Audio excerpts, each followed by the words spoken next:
পদ্মা হঠাৎ তুমি পিতা পিতা রবে কেন কৈলাসে করেছ আগমন? অপবিত্রীদেব তুমি তো সকলেই জানো আমার জন্মের পর আমার পুজো করলো গোলকবাসী নারায়ণ, আশ্রয় দিল মোরে পাতালপুরে এই নাগকুলকে রক্ষণাবেক্ষণের কারণ। পিতা গো আমি নাগের সমাজে পেলাম পূজা, কিন্তু হে পিতা শুম্ভনি শুম্ভনি ধরকালে মাতা গৌরী আমায় কালী রূপ ধারণ করে তাড়িয়ে দিল মর্তধামে।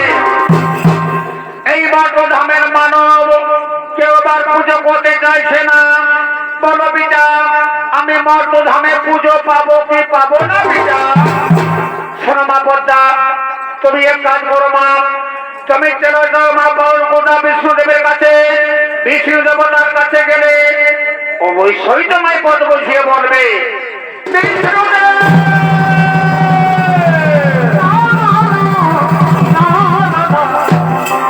বলো মা পদ্মা, তুমি তোমার মনের কথা আমার কাছে খুলে বলো মা।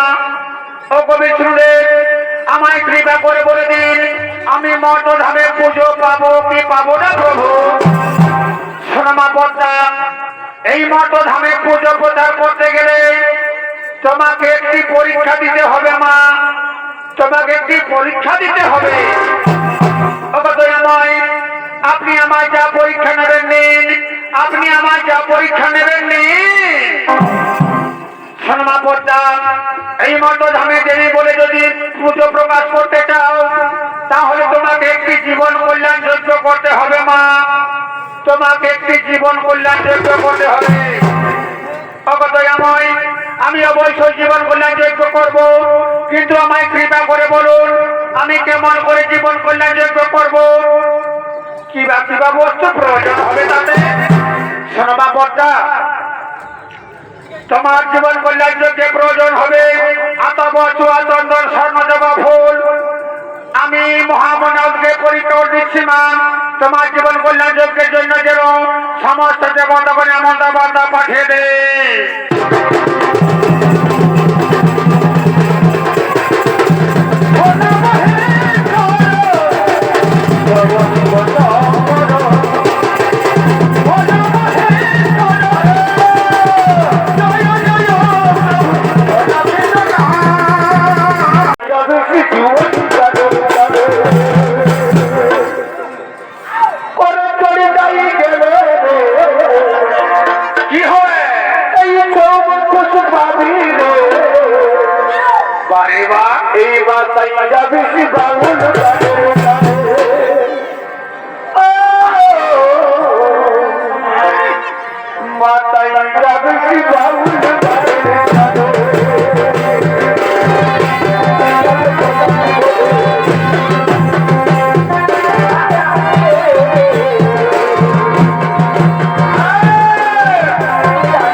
পক্ষী হয়েছি, কোথা যাবি তোরা দুজন? ওরে পক্ষীবর, ওরে পক্ষীবর, আমি হলাম নেতা সখী, সঙ্গে আছে আমার ভগ্নী বিশহরী। আমরা সুবল পর্বতে যাব, স্বর্ণ চাপা ফুল তুলিবার পরে তুমি আমাদের ছেদার ছেড়ে দাও। তাহলে তোরা দুই বোন হলিস কদ্রুনন্দ, তোরা দুই বোন হলিস কদ্রুনন্দন। তোদের পিতা আমার জন্ম জন্মান্তর ধরে বিবাদ হয়ে রয়েছে না? কি সুন্দর, কি সুন্দর সুন্দর রমণী দুইজন, তোদের কচি কচি নরম মাংস, তোদের দুইজনকে আমি চিবিয়ে চিবিয়ে খাবো, তোদের দুইজনকে আমি চিবিয়ে চিবিয়ে খাবো।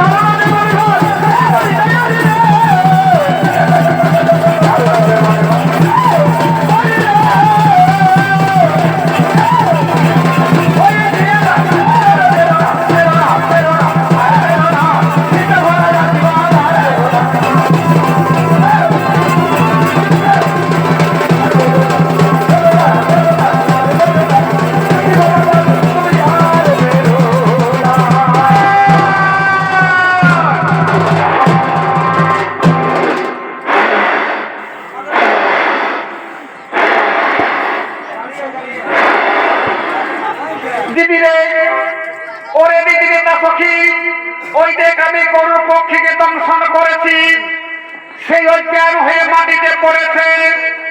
চল দিদি, এইবার আমরা মনের আনন্দে যাব সুবল পর্বতে, স্বর্ণ চাপা ফুল তুলিবার পরে।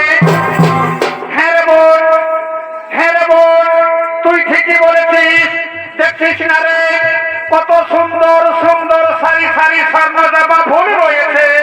চল রে বোন, আমরা স্বর্ণ চাপা ফুল নিয়ে যাবো। চল, তোর যজ্ঞেরই কারণ এই স্বর্ণ চাপা ফুল গো দিদি, এই স্বর্ণ চাপা ফুল গো দিদি, কত সুন্দর ধারে ধারে সাজা।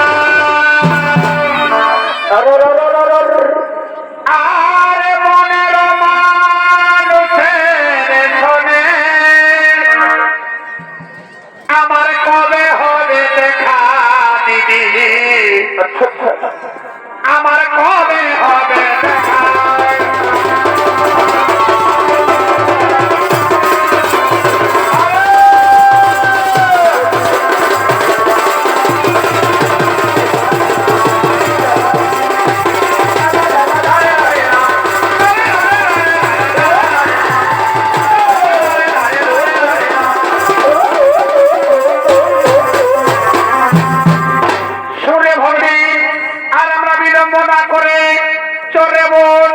আমরা স্বর্ণ চাপা ফুল নিয়ে যাবো। চল, তোর যজ্ঞেরই কারণ। দিদি রে, তুই ঠিক কথাই বলেছিস, কিন্তু দিদি রে আমি তো গরুর পক্ষীকে ও কারণে দংশন করেছি। ওই গরুর পক্ষী ওই জ্ঞান হয়ে পড়ে আছে না রে দিদি, আমি গরুর পক্ষীর দেহ হইতে বিষ শোষণ করে নেব। আই আয় ওরে বিষ, গরুর পক্ষীর অঙ্গ ছাড়ি, ডাকি দেছে বিষের দেবতা বিশহরী, ডাকি দেছে বিষের দেবতা বিশহরী।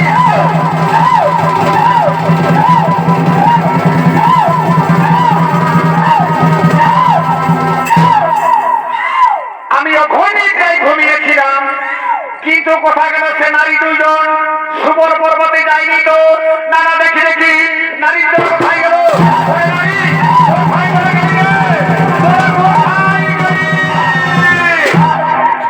ওদিকে মনসা জীবন কল্যাণ যজ্ঞ সম্পন্ন করতে সমস্ত দেবতাগণ আগমন করছে।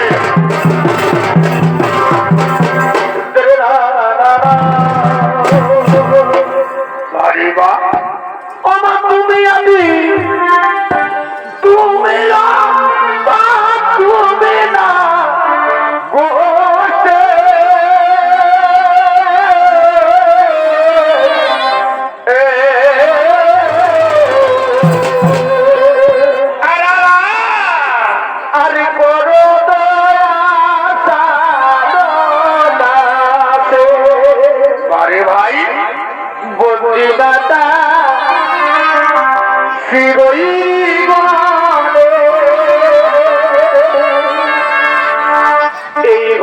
দাদা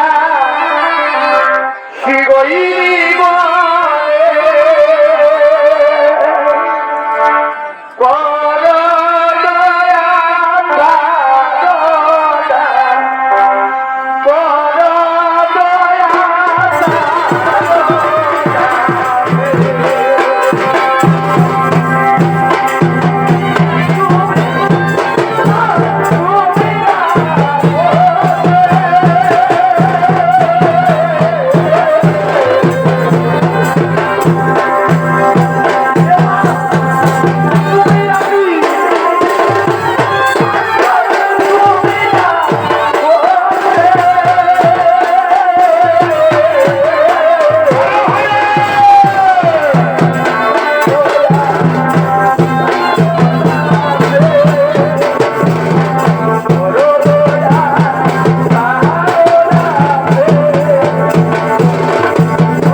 সমস্ত দেবতা করে আমন্ত্র বার্তা পাঠিয়েছেন। নারায়ণ নারায়ণ। হে প্রভু, আমি সমস্ত দেবতাগণের আমন্ত্রণ বার্তা পাঠিয়ে দিয়েছি। এই মহাবিনারদ তাহলে এখন মনসা জীবন কল্যাণ যজ্ঞের উপকরণ নিয়ে এলো না কেন? আসছে আসছে প্রভু। ওই তো তারা দুইজন, তারা দুই বোন মিলে সমস্ত জীবন কল্যাণ যজ্ঞের উপকরণ নিয়ে আসছে।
সমস্ত জীবন কল্যাণ যজ্ঞের উপকরণে এসেছি।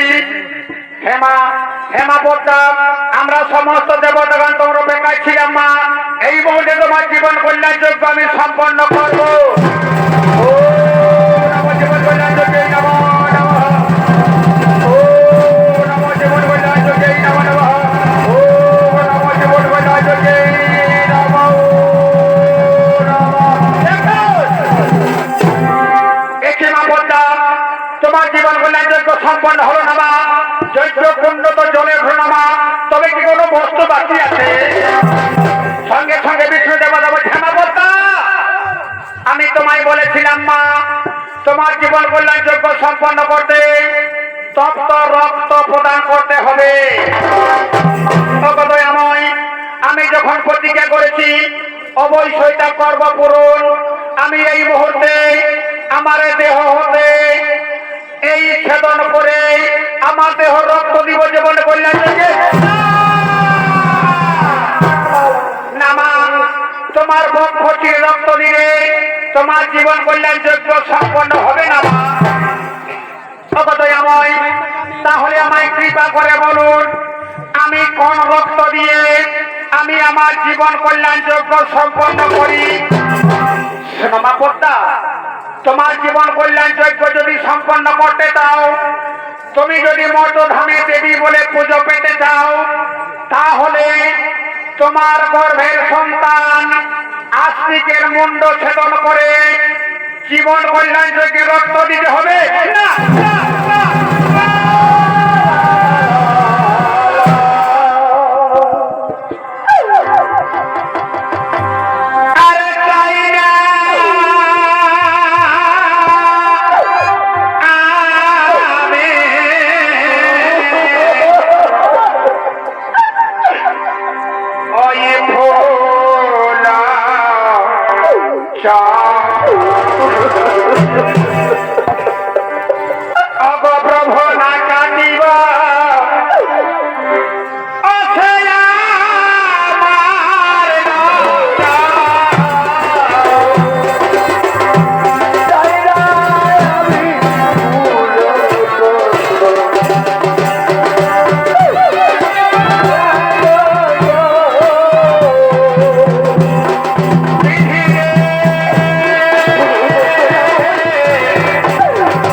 পয়সায় রত ছিলাম মা, কেন তুমি আমায় অস্মরণে করেছ স্মরণ?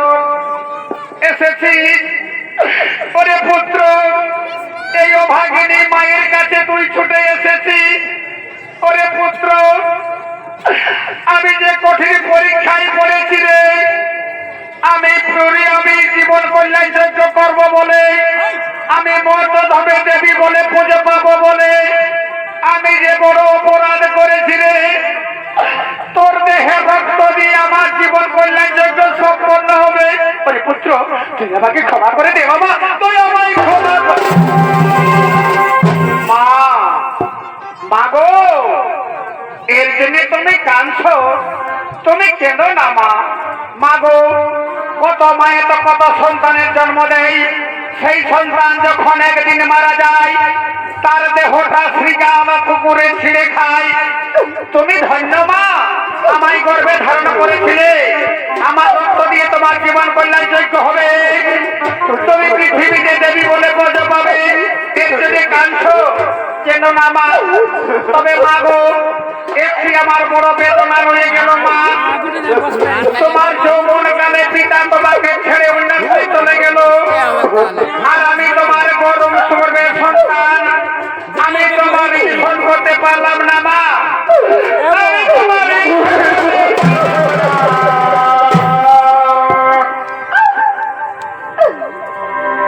আমার মনে রয়ে যাবে সোনা গো, আমার মনে রয়ে যাবে সোনা, আমার মনে রয়ে যাবে সোনা গো, আমার মনে রয়ে যাবে সোনা। যেমা 10 মাস 10 দিন গর্ভেতে ধরিল, প্রথম কালে মাতা কি যন্ত্রণা পেল, 10 মাস 10 দিন গর্ভেতে ধরিল, প্রথম কালে মাতা কি যন্ত্রণা পেল, তোমার ধরিল দিয়ে পালনা করিলে, বুকে রক্ত দিয়ে পালনা করিলে, সে মায়ের রেখে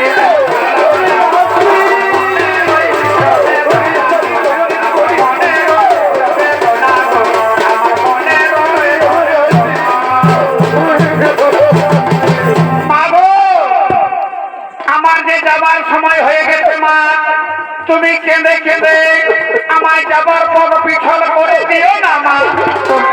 ওরে পুত্র, যে সন্তানকে আমি 10 মাস 10 দিন গর্ভে ধারণ করেছি, সেই সন্তান পৃথিবী ছেড়ে তো চলে যাবে, আর আমি কি সহ্য করতে পারবো? ওই পুত্র, তুই বল না, আমি কি সহ্য করতে পারবো?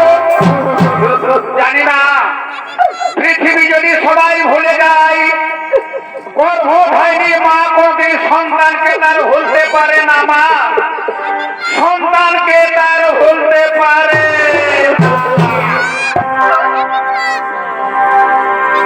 ওরে মায়ের কাঁদর যাবত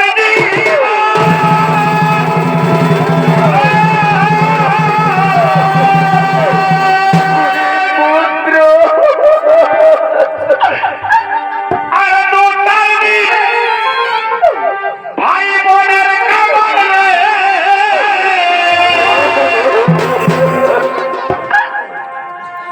এই ঘরের পরিবারের কাঁদর তুই একদিন বই থাকে না। আমার জনম দক্ষিণী আমার গর্ভধারিণী মা, দুঃখের দরদি আমার জনম দক্ষিণী মা, গর্ভধারিণী মা,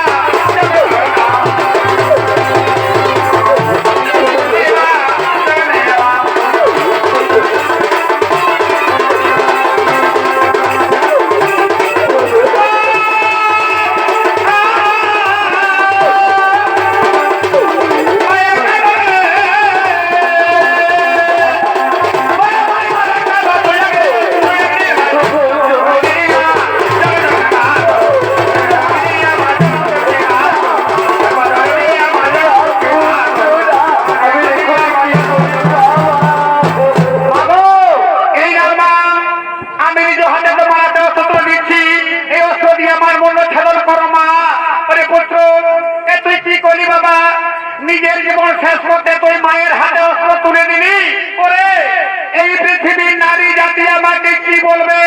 আমি মা নই, মা নামের ভিখারি। আমি যখন পত্রিকা রক্তদায় রক্ত, এই তো আমার গর্বের সন্তানকে আমি নিজ হাতে করলাম।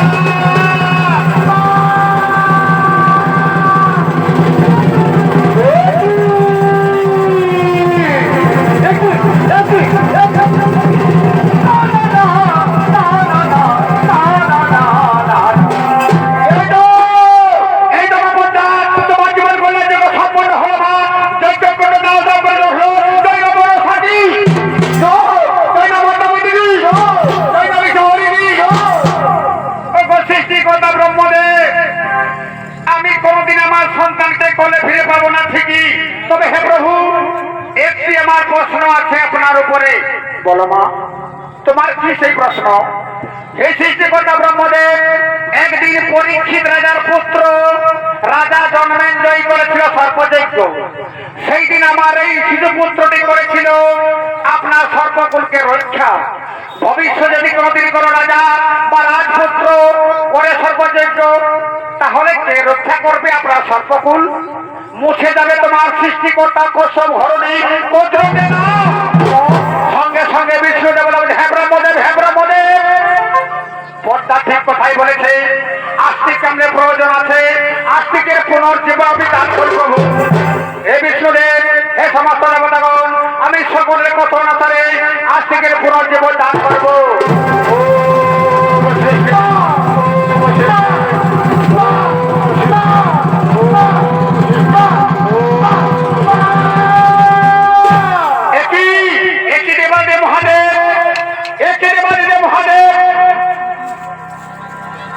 যজ্ঞকুণ্ড হঠাৎ বৃক্ষে জন্ম হলো।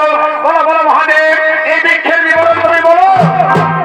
শোনো ব্রহ্মদেব, শোনো সমস্ত দেবতাগণ, আস্তিকের রক্ত পড়লে যজ্ঞকুণ্ডে, আস্তিকের রক্ত হতে জন্ম হলো এই বৃক্ষের।